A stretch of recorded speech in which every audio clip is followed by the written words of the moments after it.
loud you can get. 1, 2, 3. Music Number one comedian here in Philadelphia. Number one comedian here in Philadelphia.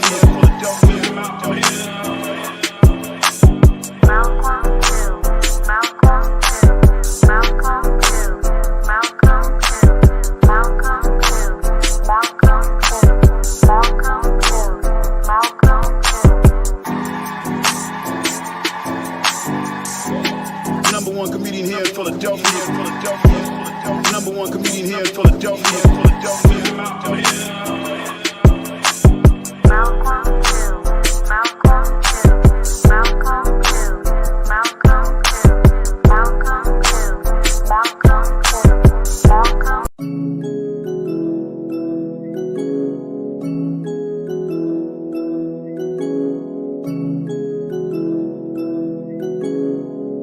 PlatinumTouchpresents, the show you all been waiting on. And now, it's time for the Hill-arious Show with comedian Malcolm Hill.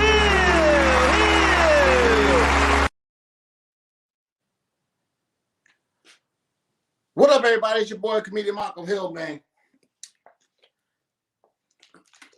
And this is the Hill-arious Show. This is the Hill-arious Show. One of my co-hosts ain't here today, and but we got a great show. All right, it's your boy, comedian Malcolm Hill. We got a great show, man. One of my co-hosts ain't here today. My man Joe the Boss, he's off this week. You know what I'm saying? But we have our other co-host, my man Nick N.A. Where you at, Nick? Where you at, N.A.? What's going on, big brother? How you feeling? I'm feeling? I'm good, man. You know, people call out at the last minute. You know what I mean? Yeah. Throw you off your box. You know what I'm saying? Well, you know this is the week that he has to get that hair replacements in there. Yeah. You know what I mean? I keep telling him just to get the baldy. But he got the LeBron James going on. He's trying to make sure it's straight. He want to make sure he got it all in there. So we ain't gonna bother him. He'll be back most likely next week. It take 2-3 days to get that in. Well, he used that spray paint. He got that the dye ran out. That thing with that, and that thing. But you know what I mean? It's a right when you gotta go like that, nigga. That means, you know what I'm saying. So he had to go get that can and get that thing popping. But he called out on me. You know what I mean? He threw me off. But it's all good. We got a great show.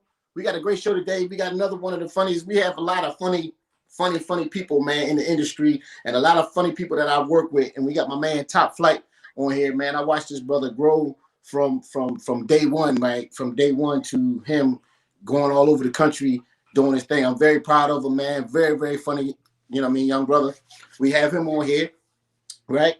And but how was your week though, man? How was your week? My week was really good, man. You know what I mean? I'm wishing that this COVID was over, hurry up and leave. But other than that, the weekend, it was great. We still here.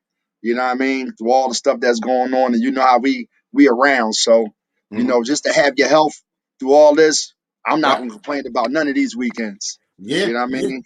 At all. Yeah. Health is wealth, man. You know, people want to make $1 million. People want to make 100,000 million, but the most important thing is your health, because you can have $1 million, but you fucking coming down with one leg and one eye, and you got one eye and you got $14 million and one leg, and you hopping all over the club. You at the club hopping, and you got all this money, you got all these chains and shit, but your health is fucked up. You know what I'm saying? Yeah. I'd rather have a little bit of money and that help my eye and one and two legs than have one leg and you know what I mean? Then have these people out here cut an arm off for millions of dollars and might take one eye out. Oh, I guess that's wrong. You ain't never lied. I was just talking shit, nigga. I'll be at the club. If you give me $1 million, I will hop at that club. You know what I mean? I was just talking shit. Yeah, I mean, I'll cut a leg off for a couple $1 million. Shit. I'm gonna be honest. You start thinking, what don't you use? Nigga. You like, I don't want to use this pinky. For $100 million, you can call me hip hop. I'll be at the club. He come hip hop. I'll be like, hello. Definitely. He come IHOP. Look, I have one eye and one leg. Call me IHOP. Here come IHOP and shit. I'll be at the club hopping. Shit, money. People do shit for money, like, you know what I mean? Anything with some money. Yeah, man. How was your weekend? Oh man, my week, my week was good. You know what I mean? Did another internet joint with some people. Shot a scene. My man Lux got this movie. It ain't a movie. It's a thing called The Racket. He got me in some scenes in The Racket. So that's coming out. So I shot some scenes. The rapper Lux? Yeah, Lux. The rapper Lux. Oh yeah, shout out to Lux. That's my man. Yeah, so I shot some scenes with him. And other than that, you know what I mean? I ain't really doing too much. Let me ask you this question. This is a question for you. All right? Follow this. I don't know if people listening or not, but follow this. If me and you are friends, right? We friends, right? And we know a lot of women, right? Absolutely. We know the same women. And you like one of the women, right? And y'all are cool and everything. And everybody's cool because we just a family. It's like we like sisters, brothers and sisters. Yeah. But you like the girl. You and the girl go through some troubles, and now y'all not talking no more, right? Okay. But then the girl is just speaking to me, just not trying to crack or nothing like that, just speaking to me. Am I supposed to not speak to her? And are you to be mad at me? That's the funny part. Mad at me because the friend that we all know is speaking, not trying to crack, speaking. So basically, in layman terms, what you're asking is, if me and a young lady goes through something, right, and me and you know the young lady, right, are you supposed to not be friends with the young lady? Right. Whoever is feeling like you are supposed to be friends or not be friends, that's retarded. Unless it was something to where they stole to try to kill him or did something to hurt your friend. Right. Come on. We're not doing that. We grown. Is this elementary? Hey, listen, man. I don't know.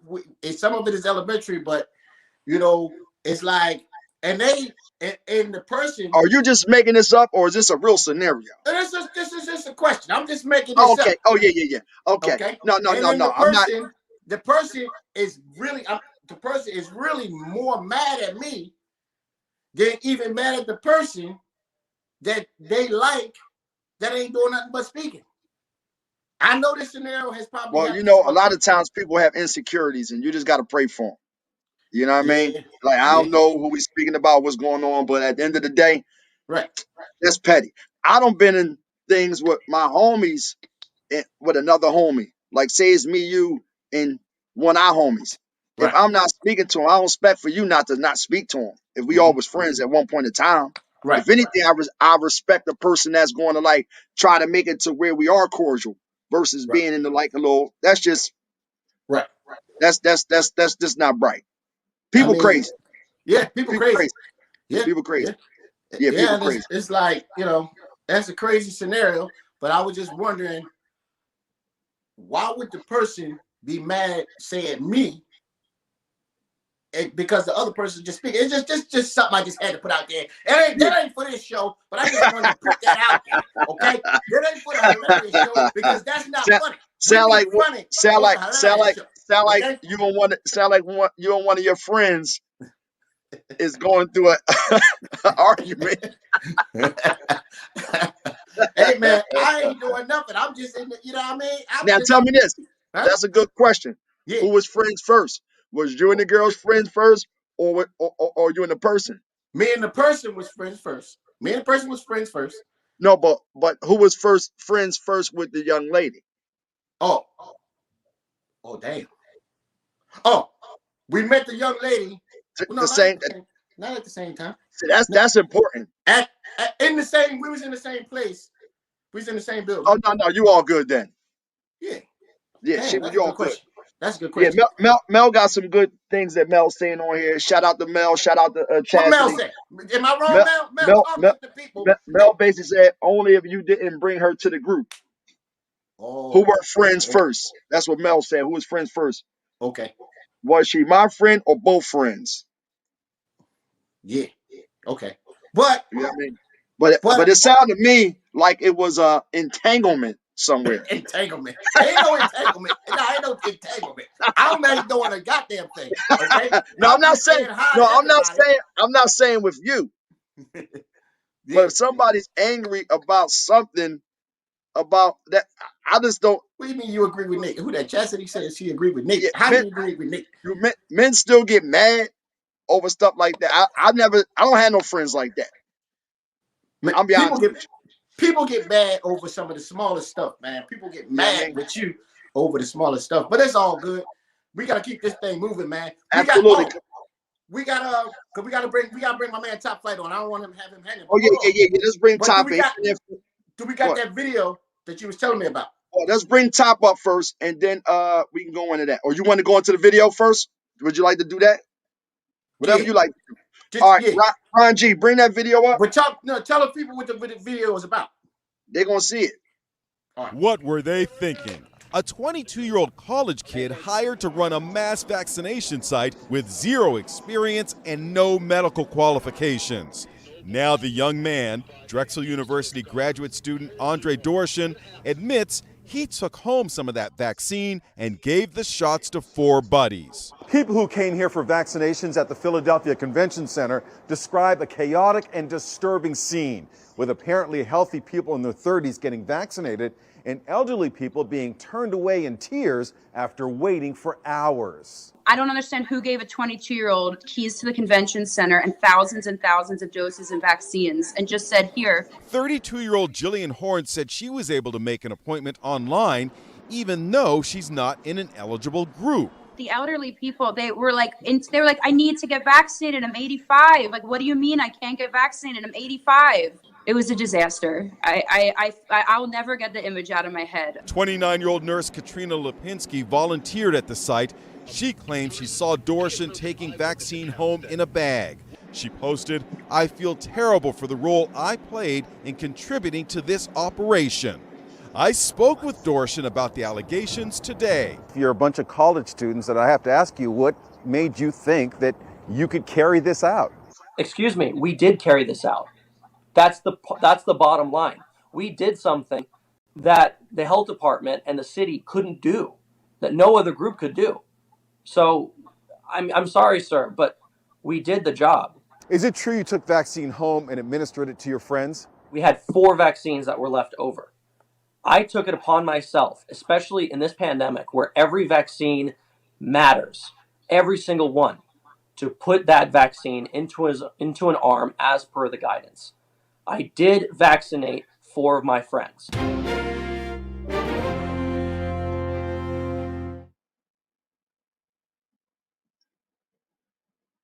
What were they thinking? Hold a second, man. I thought we was about to get the remix. Yeah. So wait a minute. He stole some of the vaccine, took it home, and started giving it to people. Start giving it out to his friends. Friends. But basically they gave out about 7,000. Well, 6,996.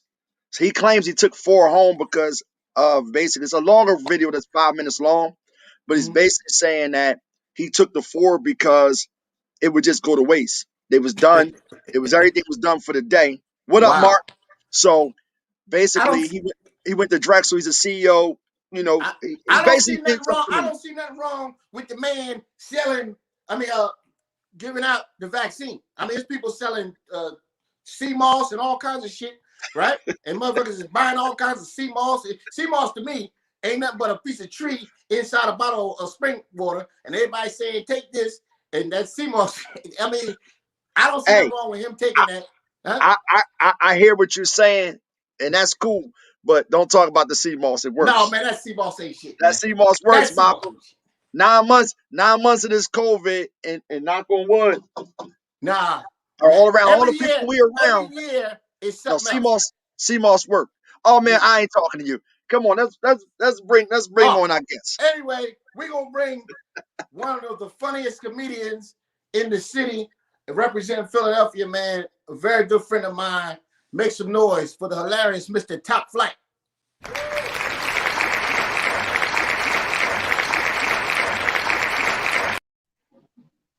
Topp Fliight, what up, homie? Hey, what's going on, gentlemen? How y'all doing? What's going on, Flight? What you think about that video, Flight? Before we get into this interview, the man that stole the damn, vaccine and got it on 52nd Street with some turtles. that just goes to show white privilege is still here. Because if he was black, yeah, that's a federal. That's a case and a half. Yeah, they're gonna have to do a fish fry. Yeah. They're gonna have to ask his mama to sell his house because his ass is going to. Can we cuss? I'm sorry. Because he's behind. You don't hear this nigga here? Yeah, that was crazy, and that's in Philly too. That happened here. Philly? Yeah, that was here. That was right there. You ain't even look at it. That was right there at the convention center.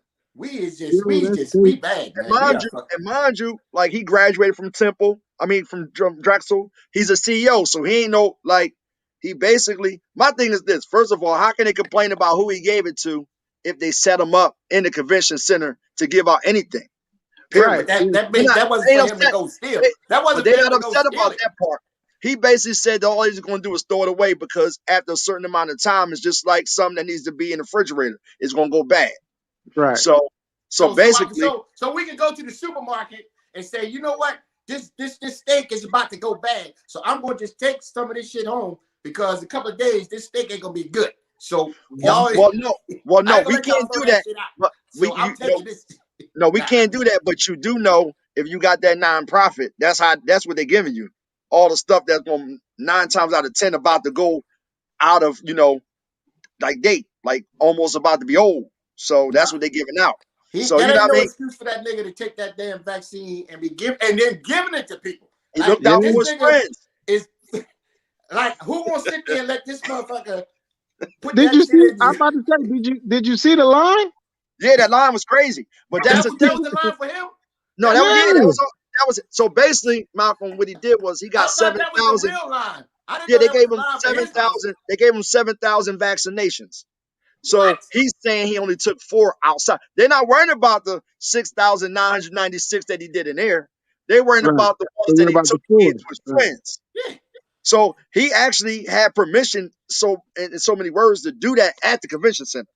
And then the crazy part, he was cocky. He was like, "How could you can't pull now?" He was like, "Motherfucker, I just did. I did more than they did." He said, "Well, I ain't gonna look out for 4 of my friends. They might have been sick." He's like, I just did. He said, "You got they coughing, they sneezing, they got a temperature." He like, y'all got that vid. Why is this nigga not locked up? That's what I want to know. How the fuck guess what? He getting so much attention. He been on every station. Well, everything, and he's a CEO of his company. First of all, who would sit there? I don't trust the doctors giving me that shit. Now I'm in this nigga's living room with his cousins and running past and everybody, and this nigga's giving me the damn needle, and you don't know if this shit is real. Like, that's the thing. Me selling motherfuckers. Can you imagine Malcolm Hill is selling vaccine at my house, and y'all can come over, but y'all never see the vials. You just see this needle, and me at the spigot water. I'm at the spigot putting water in the vial and trying to give you a needle. And I'm selling this shit, right? And it's fucking spigot water. Who the fuck gonna trust this nigga? And you want to hear something crazy? I bet you dollars of donuts. At least 2 people will show up at your house. Hey, Mom. Oh no, absolutely. I mean, shit. You're shooting up heroin. Best friend. Yep. I'm gonna get somebody. It comes with some. It come with the CMOS bullshit. It come with that CMOS bullshit. Chastity said you got a point. He's not even licensed. If he stole it, my license would be suspended. Yeah. It come with that bullshit ass CMOS.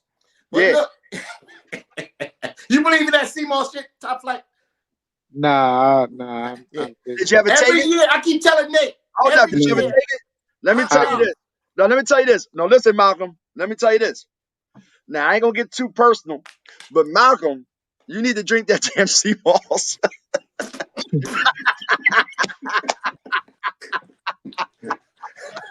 Listen, motherfucker. I ain't had no cold. Listen, motherfucker. I ain't had no. I ain't been sick.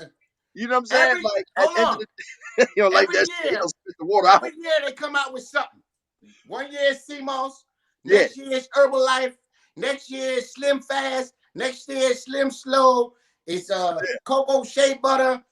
Every year a nigga coming up with some shit that y'all motherfuckers be piling up to sell that shit and be saying, my cousin you get 14 bottles. You get 14 bottles for $78. You get 15 for 22. I'm gonna tell you, shit the fuck out of here. I can get you 32 ounces. Why that shit ain't never at the supermarket? Why I can't see? You know why? Because now they're buying up so much motherfucking bacon and eggs. Yo, that CMOS and that elderberry. It's always the nigga from 52nd Street selling CMOS. You gotta Google it. Call me Flight, we ain't listening to him no more. Flight.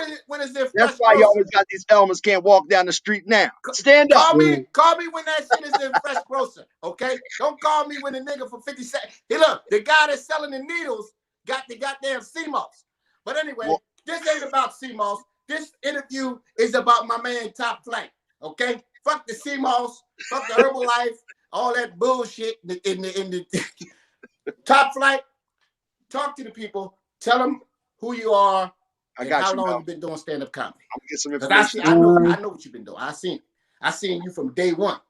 So tell the people. Day one. Oh no, at day one, Topp Fliight. I wish we could have recorded day one, nigga. But who you are now? I appreciate it. Big shout out to Malcolm for actually getting me on my first show. Yeah, you actually first show at Damani's, which I later on found out was a school. School by day. It was on the news. School by day and comedy club by night. But yeah, my uncle John used to own that. Don't you say nothing smart about that school. Oh, I'm sorry. That's the most illegal. That was the most illegal shit you ever see. I'm sorry. And then the sad part, here's the funny part. This crazy motherfucker on the news talking about, so, oh yes, we sell weed. I got that weed. I got that weed. I got that weed in the school. I got that in the school, right? On the news talking about the weed in the school and all that. So, man, I almost got locked up for that goddamn show for you, Topp Fliight. Okay, I almost went to jail for that damn show. But go ahead, man. Let me shut up, man. Go ahead. Tell the people. Been doing it about 12 years. No, 12, 13 years. It's been longer. It might be 14, 15. 15. Oh, yeah. Long time. How about that?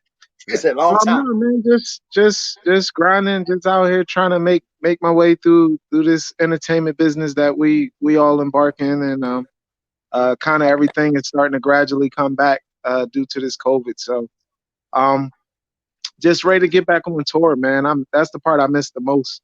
Right. Just getting on a plane and going to different cities, going to different states. So, super excited. It's gradually coming back. So, this 2-show pad. So we got Bobby Harris up here saying, "Yo, cuz I know he's not my cousin, so he got to be talking to one of y'all."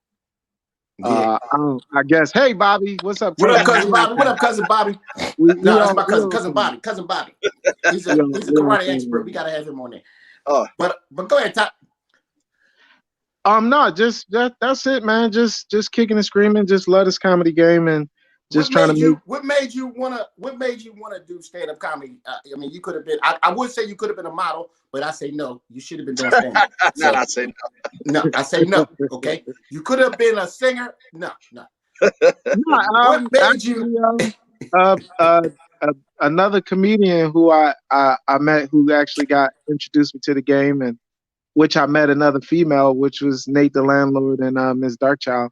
Right. They actually the ones that really actually got me started in it and made me take it a little serious than what I was doing. So that's my family on and off stage. We talk about so much other than comedy, but that's what really got me started in it. Going to a couple shows that Nate was doing, and then he introduced me to a lot of different people and put me in front of my best friend right here, Mr. Malcolm Hill, who pimped me that night. Best friend. Oh no, you sold 190 tickets. Oh no, nigga, you on the next show, and the show after that, and the show after that. Best Oh friend, no, best I don't friend. give a fuck. If you didn't win the competition, you on the next show. I don't care. that. You That's sold right. It was the 190 competition. tickets, and It you was brought me all the money back, and I'm not giving you a dime. So best friend, you on the next show, and the next one after that. So Yes, it was Hey, a Flight. competition. And I said, oh, you got all them people in here loving you? You coming back, even though you ain't win. I need you back next week. Says I you need to get he that won money. for you, right? oh Yes. yeah. I got pimped early. I got Yes. pimped early. I'll don't bring feel I'll bad. bring your ass right back. I'm not a comedian, but I sell all his tickets, and he don't even give me a shout out when I come to hibachi. Man, look, I forget every time. I forget every time. I know that's you gotta I'm love like, Malcolm. yo, but tell me this, Flight. Since you've been doing this, what was like? I want to say like your biggest thing that you felt like either you made it or you was on to something. The thing that was life changing for me that always sticks out is two memories. Was the Apollo, Okay. seeing my name on the marquee. Right, That was major. Shout out to Bob Sumner who had that great room down there. And then the second thing was the biggest show I ever did was in front of 15,000 people. And where was you at with that one? I was in Houston. Oh wow. I was on tour. Yeah. Oh yeah, I remember we did literally 15. Like I mean, you look everywhere you look is eyeballs. It's just people. So that's crazy. That's great. That was the biggest show I've done to date in front of 15,000 people. That's a big show. You know what's so crazy about that when you said that, right? The only thing I wanted in comedy, this is crazy, and I'm saying this one here. The only thing I wanted to let me know that I'm a comedian, no matter how good I do, you know, people stand ovation or people taking pictures with you, whole 9 yards. The only thing that I wanted to verify to myself that I'm a comedian is to hear a soundbite of me on the radio. Now, I had my name on, I've been on the radio, talking on the radio, Power 99, DAS, you know, I had my name and Malcolm Hill, but I always, once in my mind, once I hear them play some of my stand-up and then say, and Malcolm Hill, then I feel as though I made it. Other than, I done did all the shit I done did, don't mean nothing until I hear a soundbite of me on stage on the radio. That's like you're a rapper and you making all these albums, but you don't ever hear it, and then you wake up in the morning and that motherfucker's on that motherfucker. It's on the radio. Now right. I had my name. I sat on the radio talking. You know, I was on with Golden Girl. I was on with everybody. You know, Patty Jackson, everybody. That don't mean nothing for them to me to have a show and then they play a soundbite of my material. That's when I feel as though I made it. Yeah. Hey Malcolm, do you remember now that you said that? Do you remember when I called up for you and you was on? I want to say it was what's the two? Star and Buck Wild. Oh yeah. And I called up. I was with the other company. Shout out to my brothers Headbanging and all them. I was on Star and Buck Wild. He said, yeah. Who you with? I said, Headbang Entertainment. He said, what is that? Some type of gay porn? Yeah, Star and Buck Wild. Yeah, that dude was crazy. I said, damn, really? You gonna say that on the radio? Like, yo, got me real good with that one, boy. Yeah. Star and Buck Wild. That nigga, he got me real good with that. I said, I Malcolm always find a way to set me up. I was on Star and Buck Wild show, right? Yeah. And he gonna sit there and say, just out the blue, he gonna say, remember Sugar Bear? Sugar Bear was a beast. Sugar Bear was in Philly, right? He gonna say, so you got trouble with the Sugar Bear. So me, I'm playing it off. I say, yeah, me and Sugar Bear having problems. The man tried to sleep with my girl. Just joking around. Nigga, my phone was ringing off the hook. Sugar Bear calling me. I'm playing it off with him. He said, so you got problems with the Sugar Bear. I hear he's trying to mess around with your girl. And I said, yeah, the nigga trying to mess with my girl. Well, the nigga was mad at me for the next damn near year. Me listening to this motherfucking Star and Buck Wild. That dude likes controversy. You can't get on there unless you got it. Yeah. He creates the controversy. Yeah. You know what? That's what we need to start doing. No, we're not. Top Flight. You tried to do it. You tried to do it last week. You think you slick. Top Flight. I'm hearing you're having problems with the Sugar Bear. Tell us about the sugar bear. Rest in peace, homie. Hey, Flight. So, tell me this. I need ratings. Tell me about sugar bear. If you doing a show, whether you hosting it or just on it, who will be the team that you would bring with you? Now, you can do your A, your B, whatever you want to do, but who will be your team? I know I asked that a lot, but I like to know who people. I already know it's going to be Nate. I already know it's going to be Dark Child, and I already know it's going to be. Hold on, there's one more. It's two more. Two more. Who the other two? He's not bringing you. Why you sound upset when you said it? Like you got his hand on his hip. Oh, hold on. Hold up. I need Big Mama on me. And probably Craig. Yo, this nigga, why did he go Big Mama on? Did you see his hand on his hip? Yeah. And he leaned his head like, oh yeah, these motherfuckers head. Damn, Malcolm, I'm sorry. No, I love. Listen, okay, man. You know what? I'm not gonna say them. Are we doing what are we doing here? We doing well-known comedians? I'm gonna give you a chance to do both lists because I don't want none of your friends mad at you. So, no, it's nobody. He got a great. Hold on, before you say that, listen. He got the squad that he rolls with is some of the funniest people in comedy. I know I'm talking about Nate the Landlord. I'm talking about Dark Child, Hez Green, Craig McLaren. Them five. They could do a show. All great, ridiculous. Right? That's what I'm saying. So don't go there for Topp Fliight. I'm just saying I need you to say somebody else. Nowhere. Now listen. Now I don't know who Sean Paul with this. Get your hand off your hip when you talk to me. That's first of all. Second of all, don't remind me. Don't remind me of earlier today, nigga. Do not remind me. Sean Baldwin said first he got to take the scrubs up to the 4th floor. I don't know what that means. But that's that's for sure. That's because Malcolm did be delivering the letter. You still work at the hospital? Hey. Oh, my bad. Hey, I don't work nowhere. I'm a full-time comedian, man. Yeah, my bad. I'm sorry. Yeah. He like, hey, why do people be acting like Rick Ross? They don't want to have jobs. No, I don't work, nigga. I'm getting paid off of I got a job. Okay? I don't fuck nobody say. I work at the hospital. But what would be the homie crew and what would be the... I'm not even gonna say the homie crew because you already named them. So moving forward. The well-knowns, I will go Kat, Eddie, Dave, and Kev. That's my 4. Okay. That's host, opener, feature, headliner. That's a good show. Who would be the headliner?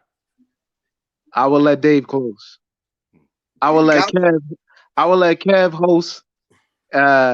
Eddie's gonna feature, and then Kat is gonna open because he gonna open them wide up. That's a good show. That's a good hell of a show. Yeah. Hey, that's the first person. He's the first person that got on here.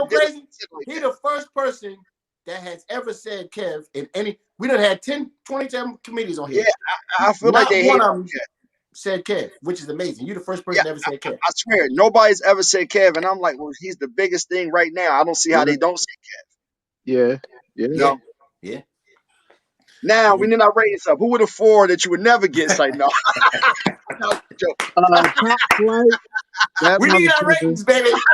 Who are the 4 that won't make the cut? I know one name that if you say, Malcolm will be ready to push the button. Somebody said something about his homie. Oh my God. Malcolm was trying to get. If Malcolm could have had the button to push him out of here, he'd have been out of here.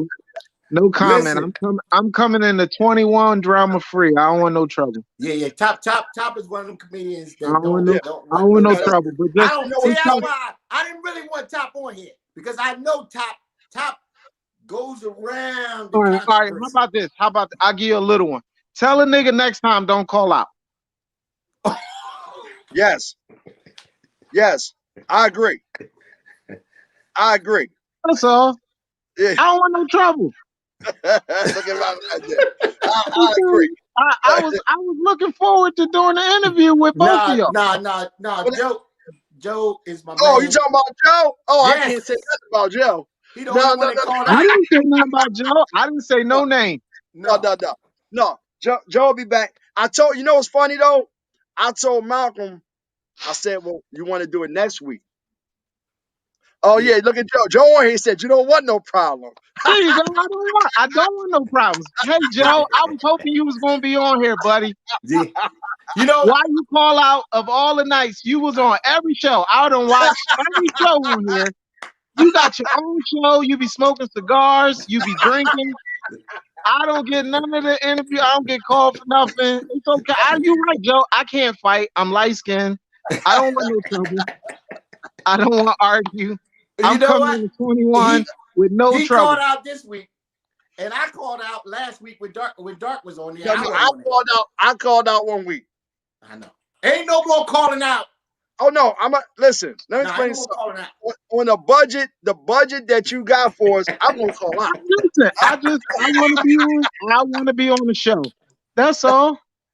Listen, with Joe, I want to be on the show. He got the little wine and the cigars, and he doing his thing, man. Listen, it's never no hate. Like I never disregard or disrespect anybody. I don't say nothing negative. I wanted him to be on here. Y'all can take that how you want. Joe, you on here. I'm saying it on here live and in person. I was looking forward to doing an interview. Well, you know what? I feel like we need to send Joe a link right now and bring his send him a link. That motherfucker ain't got to be there to be on. Click him in. Nah, he's got to do his beard. He ain't coming up here. Oh, he's doing his beard. He'll be here next week. No, he gotta finish his hairline. He gotta do that. No, it ain't not his beard. All right, Topp Fliight. Back to you, Joe, my man. Listen, back to you real quick.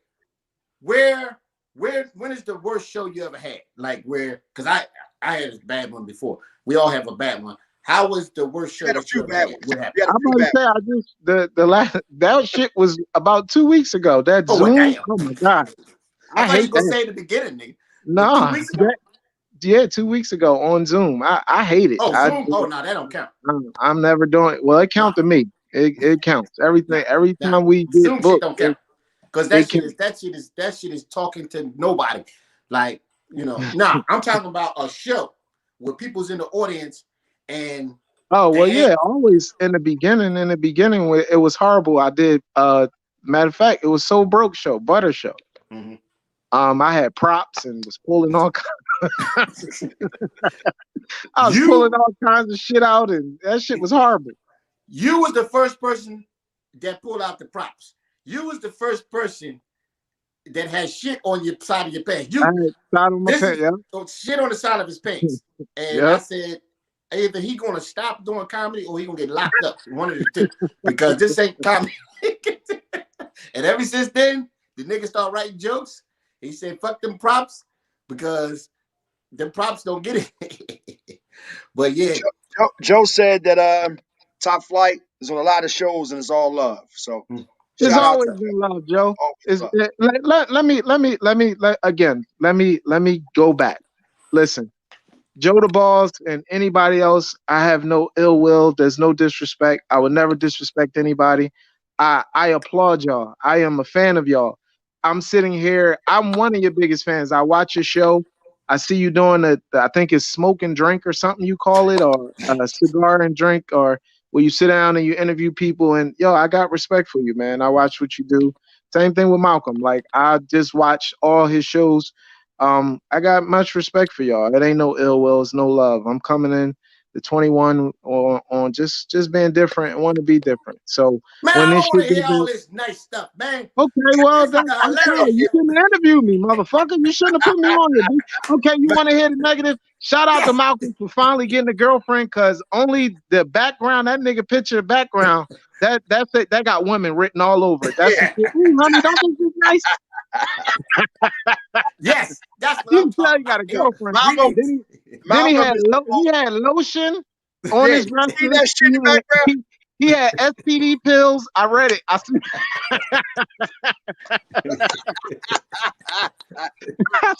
Look, see the pink bottle. That says woman all over it. That is not a male lotion. That is not a lotion that a male would have. Listen, Topp, real quick, man. Who are the female comedians that you like in the game? Right now, Dark Stiletto. Mm-hmm. Love Stiletto. She's a beast. Stiletto's a beast, Flat. Dark beast. I love working with B Flat. Every B time Flat. we work together, we always have fun. Uh, um, even Chanel. Chanel is growing tremendously. I've seen her blossom into something great. Whoever Meltronic is saying you cheating on me. Huh? Hey. Meltronic on here saying you're cheating. I'm assuming that's a female. Oh, Malcolm, you cheating on her. Oh, yeah. Top Flight ain't cheating. Top Flight ain't cheating. But go ahead, Top. We ain't gonna put this business out. Go ahead, Top Flight. Yeah, and like I said, it's a whole bunch, man. I've been some more. You know, I can go on and on and on. Right. There's so many different females that I've come across that been blazing. A young lady in Houston named Brandy. Like I want to get her on this side so bad when everything opened back up, because this woman is hilarious. So when you go out of town, you tend to meet so many different people. It's 8 billion comedians in every city. So now tell me this. What was your show that you felt like was a great show because of the artist that you performed for? Or the artist, another comedian that you felt like, you know, killed it on something you was on? The Teachers Only tour that I've been on, because it wasn't quote unquote my avenue. Okay. Because a lot of the material is geared around teaching. Okay. You know, a lot of the comics on there are all teachers. So for me to be on a tour that I'm not actually a teacher, you know, and to be able to fit in. So the way I turned the curve to make myself fit in is I'm not a teacher, but I'm the bad parent that all y'all talk about, that all y'all deal with, and all y'all. So now I've learned how to be relatable, because it's like this dude isn't a teacher, but he's that parent that we know. That's a good idea. That parent that we don't like. He's that parent that, you know, he got the problem child, and then he want to complain like he's not the problem, we're the problem. Right. So now I'm gonna tell you this, and I don't say this to a lot of people, but you either a great actor or you're very, very humble. I'm not very humble. He's laid back. I'm not being funny, but like, because most people when they get on here, it's like, you know, with a lot of comedians, especially the ones from Philadelphia, it's always a competition. You know what I'm saying? And the team that you rolling with, I know every last one of them is a great team. Keep doing what you're doing, man. I mean that, because this shit is worse than rap. These Philly comics. I'm serious. You know what I mean? Like I got a studio. I deal with music, and I do that, and I'll be like, I thought they was crazy, but these comics, the stuff that they sensitive about, like I had a comic get upset because I said a joke, and I'm like, well, damn, you're a comic. I'm not even a comic. Right. I get mad. Say, well, comedians get mad. You know what's so crazy? That's crazy to me. Look. Remember Sean J? You know Sean J, right? I took Sean J to the radio station with me, right? Because I was getting interviewed, and he was new at the time. He went on the radio with me. So he's sitting there. So somebody called in, and they called in and said, man, Sean Clay, you corny and all this, because it was live. Like there wasn't no tape delay and nothing, right? So Sean was like, man, I kicked your boob, and right? So when we went to a commercial, I said, Sean, I said, are you a comedian or you a fighter? I said, if you're a comedian, then you gotta laugh that off and stop being so pissed off and so sensitive. And like you said, a lot of Philadelphia comedians are very sensitive and can't take it. And I said, yo, you gotta be able to take it, because me personally, if you ever see me on stage, you know me, I might say something about my mom or whoever. I gotta be able to take it if somebody say something about me. And he was out there ready to fight. And I said, no, you can't be like that. You can't be sensitive like that. And Philadelphia comedians are some of the most sensitive people that I've ever seen. They're more sensitive than people that's not comedians, which is amazing. You want to hear something? You're supposed to be sitting. But when you're a comedian, how are you sensitive and crying and sad and all that? Like, whoa. Well, again, we only know about Philly because, we're in Philly. This shit is all around the world, bro. Every city I've been to, every place I go, and I meet so many people, and you hear the more you be around and the more you be there, the more you start hearing stories. Oh man, that dude don't like me, or they don't like this, or they. So it's everywhere, because it's competition. We just feel like, you know, everybody want to outdo. Everybody want that. I call it the Michael Jordan. You know how when they introduce you and you run between the teammates that ain't on the bench and you high five and everybody, you know, that I just killed it moment. You know, everybody wants that. So when you see somebody else get it, you fighting hard to get it yourself. No, I'm talking about a lot of comedians. They are sensitive, not even about on stage. Like when the boy called in and said something, he was about to fight. He was about to rumble. Right, because it just feels like, you know, sometimes we feel like we're being challenged because people look at, well, once upon a time, people view comedians as clowns or you a joke or, you know what I'm saying, you always playing or you silly. So when you get somebody that's testing you or testing your manhood, you know, naturally you're going to be like, all right, well. Well, see, they didn't come up. They didn't come up. It's I think I must have came up in the game different because I've talked about people all my life, and I have people talk about me all my life. So if somebody says something negative about me, it doesn't affect me none.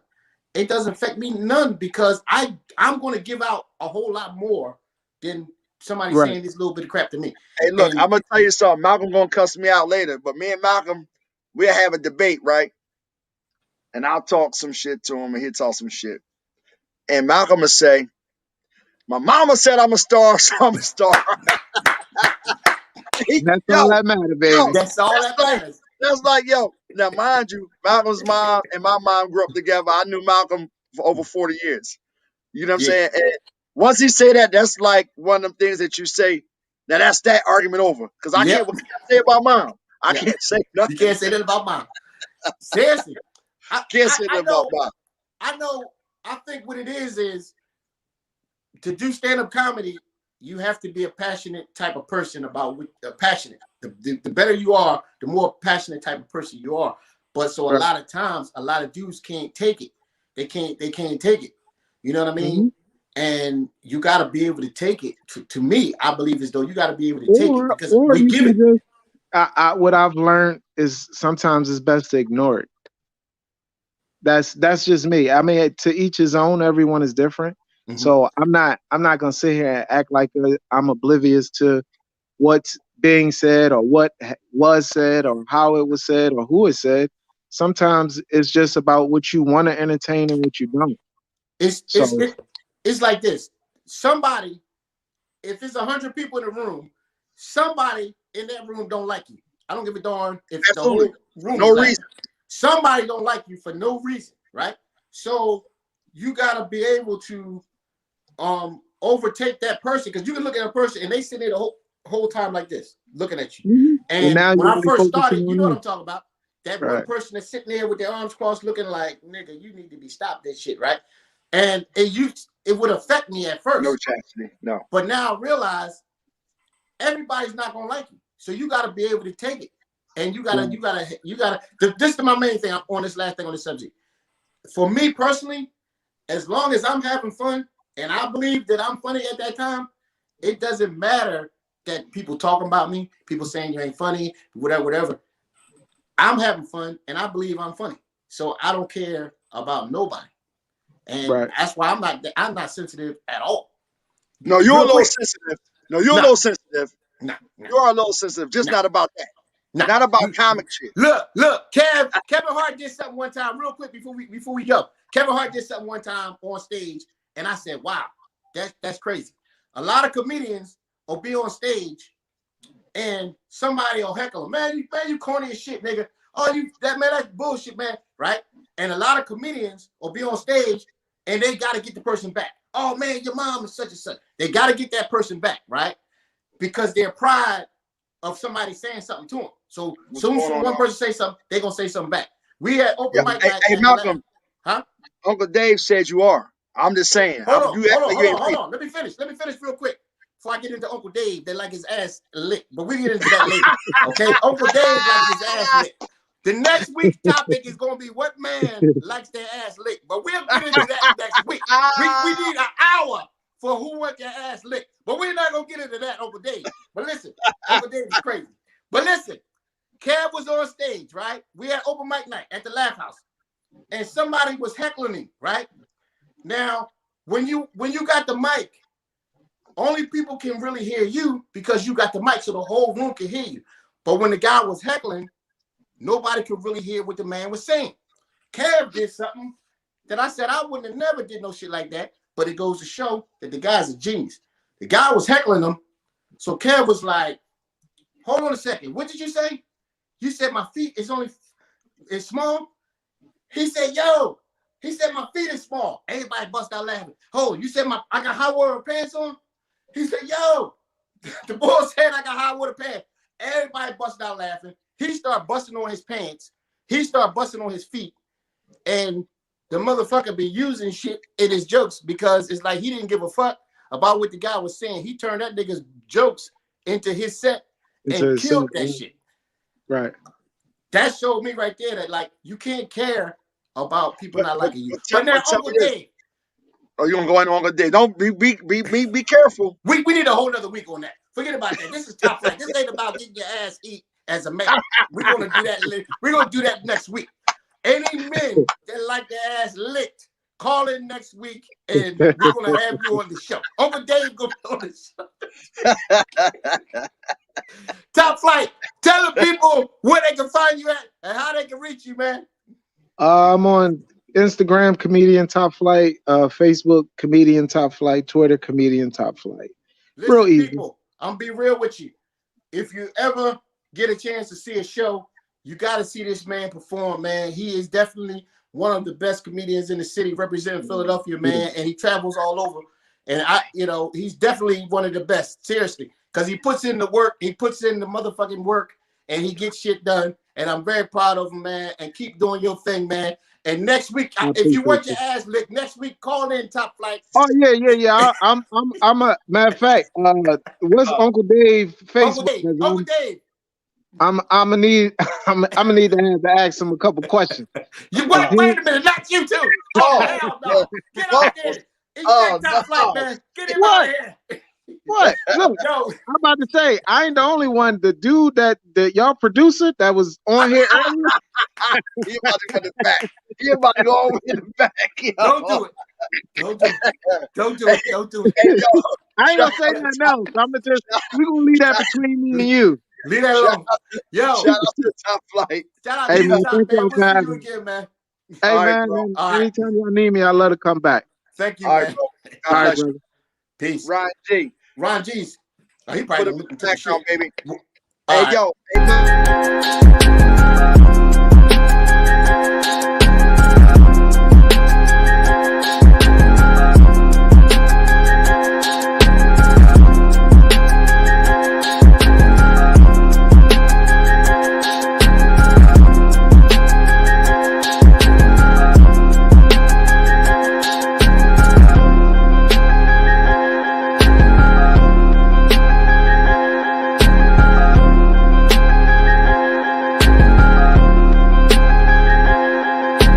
Malcolm one or more.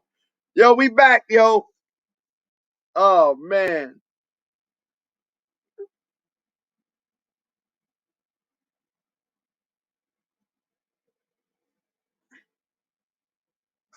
Yeah, come back on. No, he ain't do that on purpose. Come back on.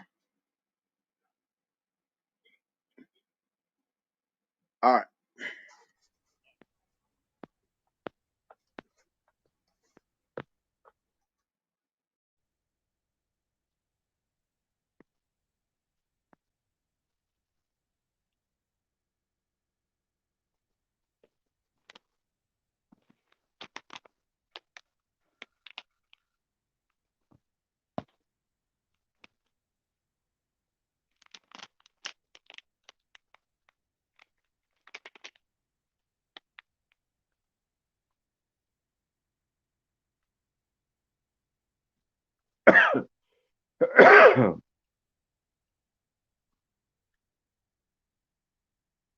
Yo, I guess I'm on the show here. This is what it sounds like. That's what it looks like here. Unless I'm just talking to myself. I don't know what happened to Malcolm and the other brother. But yeah. So this is Black History Month. And I'm not really a big celebrator of Black History Month. It's like, who are we celebrating? We should be celebrating ourselves every day. And that's part of the problem. It's like we're waiting for someone else to acknowledge us, or for a certain month for us to celebrate our history. But our history is our history all the time, and it shouldn't just be celebrated 1 month. So what should you be doing if you do choose to celebrate Black History Month? You should be finding out about your history. You should be identifying people who have set the stage, set the road for you to be where you are. You know, everybody knows about Dr. King and everybody knows about Malcolm X, but who knows about Kwame Ture, aka Stokely Carmichael? He was a brother who was the first to publicly state Black Power back in the 60s. And I believe that was in Philadelphia, the first Black Power conference. And who knows about Marcus Garvey and what Marcus Garvey did? What about Toussaint L'Ouverture? What about Brother Reverend Nat Turner? You know, it's a lot of Afro-Americans who should be recognized all the time. And you may notice that I use the term Afro-American. And I use Afro-American because it distinguishes you, or distinguishes one from the overall Black that people refer to as Black people. I mean, you could be Black all day long, but where are you from? What's your culture? So in regards to Afro-Americans, Afro-Americans are the descendants of the enslaved Africans here on the shores of North America, better known as the USA. And we are the ones who set the stage for all other Black folk to even come here. We were the ones who first were civically disobedient, fighting for civil rights, fighting for human rights. And, you know, we are the reason why everybody else can come to America, because of the struggle that the Afro-American had.